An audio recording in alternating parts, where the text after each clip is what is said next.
1 trillion. Oui, ce chiffre est déjà assez dingue, mais ce n'est que notre point de départ. Pour te faire une idée, 1 trillion de secondes, c'est 32 000 ans. Une fois cela établi, allons encore plus loin.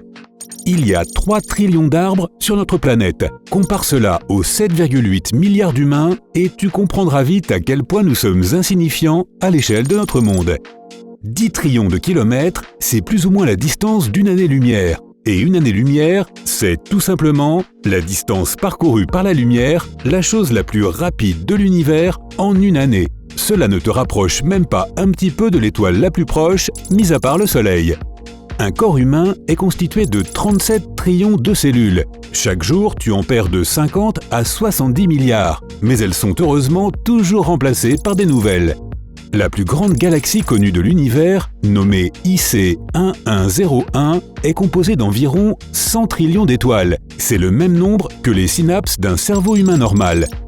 Les scientifiques estiment qu'il y a entre 1 et 10 quadrillions de fourmis qui vivent sur Terre. Leur poids total est comparable à celui de tous les humains présents sur la planète. Si quelqu'un était vivant au début de l'univers et qu'il avait compté chaque seconde depuis ce jour jusqu'à aujourd'hui, il serait actuellement à environ 434 quadrillions de secondes. Nous avons déjà parlé des fourmis, alors pourquoi ne pas compter tous les insectes de notre planète? Il y en a, selon les estimations, environ 10 quintillions qui vivent à nos côtés. Un Rubik's Cube, avec 3 rangées de 3 cubes par côté, a plus de 43 quintillions de combinaisons différentes, et certaines personnes peuvent le résoudre en moins de 5 secondes.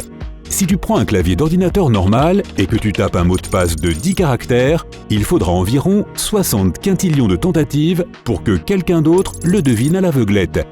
Si tu décides un jour de compter tous les grains de sable de toutes les plages du monde, non, ne fais pas ça, tu as déjà une douzaine de milliards d'années de retard. Il y en a environ un sextillion. Il y a des fans de Sudoku ici? N'aie pas peur d'être bientôt à court de tes puzzles préférés. Il y a 6,7 sextillions de grilles possibles pour un Sudoku de 9 par 9. L'univers observable, qui est soit dit en passant d'environ 93 milliards d'années-lumière, semble abriter une centaine de sextillions d'étoiles. Et maintenant, essaie d'imaginer que chacune d'entre elles a au moins une planète, ou 8 comme notre Soleil. Voilà. 600 sextillions, c'est le nombre approximatif d'atomes dans une seule mole de n'importe quelle substance chimique. La quantité exacte est appelée le nombre d'Avogadro.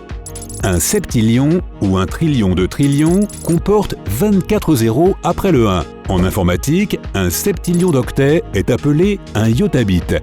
Si tu aimes les mathématiques, tu seras peut-être surpris d'apprendre que la plus grande puissance de 2 qui n'a pas de zéro, lorsqu'elle est entièrement écrite, soit 2 à la puissance 86, soit plus de 77 septillions. Le corps humain est recouvert de cellules, mais qu'en est-il des atomes? Ils sont plus petits et beaucoup plus nombreux. Il y en a environ 7 octillions sur toi en ce moment même. Tu as déjà joué au poker dans ta vie? Alors tu dois savoir qu'il y a plus de 21 octillions de combinaisons de cartes possibles dans un jeu avec 10 joueurs. Quelles sont donc les chances de gagner?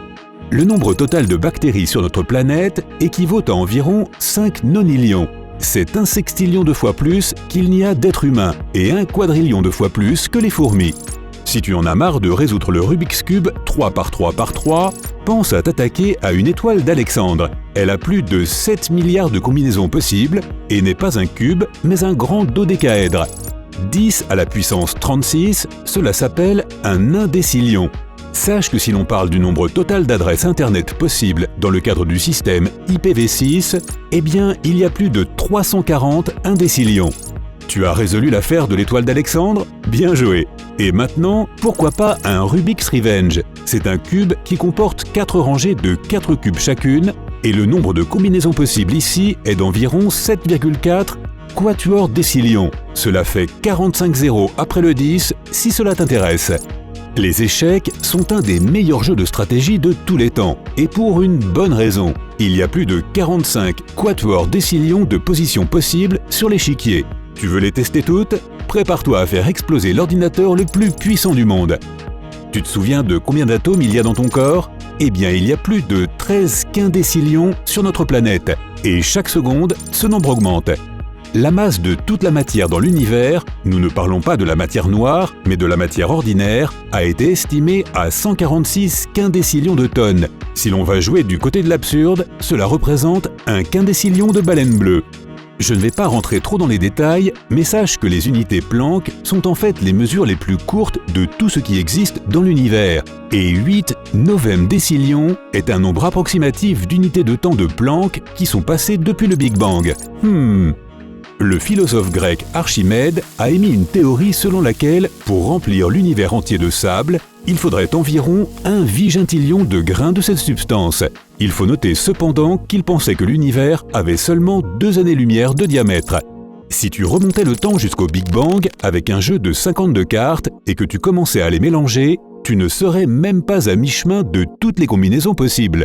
Le nombre est d'environ 81 vigintillions. Lorsque tu seras en mesure de résoudre le Rubik's Revenge en moins d'1 minute, je te mets au défi d'essayer un Megaminx. C'est un dodécaèdre, comme une étoile d'Alexandre, mais le nombre de combinaisons possibles est incroyablement plus élevé, 101 vigintillions. Tu as fini celui-ci aussi? Eh bien, qu'est-ce que je peux te dire? Voici pour toi une autre variation du Rubik's Cube, appelée un Professor's Cube. Il comporte 5 rangées de 5 cubes chacune, ce qui donne un nombre total de 283 combinaisons de trévigintillions. C'est presque 3 millions de fois plus qu'un Megaminx. Amuse-toi bien. En cosmologie, il existe une valeur largement méconnue appelée le nombre d'Eddington. Il indique que le nombre total de particules fondamentales dans l'univers, c'est-à-dire les protons et les électrons, est d'environ 115 vigintillions. Ok, nous sommes finalement à court de vigintillions, pour toujours espérons-le, et nous en sommes arrivés à un chiffre simple, mais totalement hallucinant. Un gogol. Tu te souviens du dilemme du sable d'Archimède? Il faudrait environ 100 000 univers semblables à celui que nous pouvons observer aujourd'hui pour stocker un gogol de grains de sable. Prépare-toi à un sérieux casse-tête maintenant. 1,57 multiplié par 10 à la puissance 116. C'est le nombre de combinaisons possibles dans un V6 qui comporte 6 rangées de 6 cubes chacune.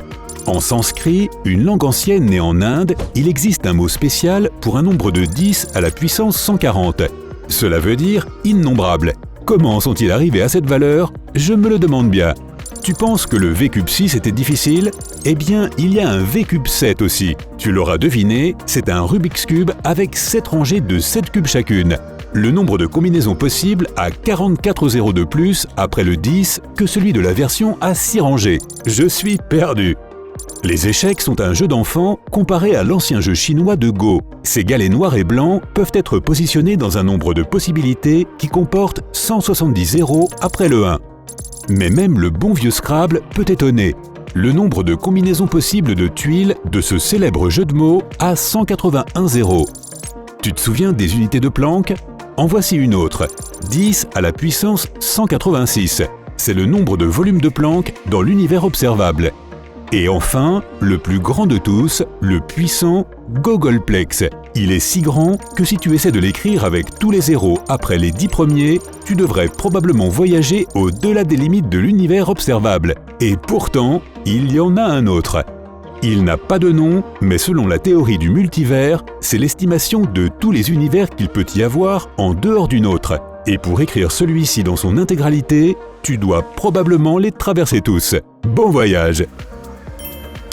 Si tu as appris quelque chose de nouveau aujourd'hui, alors mets un like à cette vidéo et partage-la avec un ami. Et voici d'autres vidéos que tu devrais apprécier. Il te suffit de cliquer à gauche ou à droite et de rester du côté sympa de la vie.